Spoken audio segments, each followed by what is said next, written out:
And now, we've got to design the work.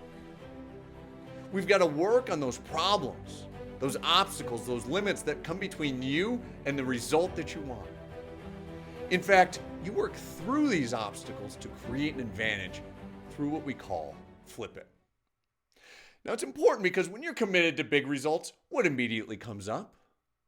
If I were to ask you, hey, double your sales next week, what comes to mind?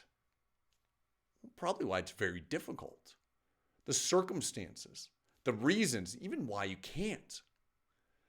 Well, with Flip It, those perceived problems, they become a beacon of where the next breakthrough is.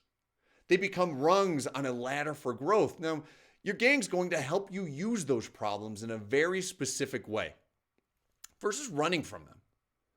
You can't do this stuff by yourself. If you could, you probably would have done it already. So with your gang, you're going to ask 4 specific questions. You're going to ask, well, what is your problem or obstacle? What's stopping you from getting to what you want to achieve? Then why is it a problem? Is it a legal constraint, an ethics violation, a lack of budget?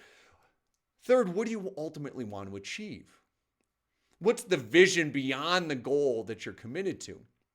And that gives you some space to achieve that goal in a different way. The 4th step. How else can you get there? A great example of that is a friend of mine, UK performing artist named Zuby. If you don't know him, you should know him. He sings, he blogs, he's got a real presence in the world. And like most artists today, social media is key. Several months back, though, he ran into an issue. Twitter said he violated their rules and suspended his account. All 250,000 followers gone. What would you do? You're entirely deplatformed. You lost a major part of your audience. Well, most people would just complain, wouldn't they?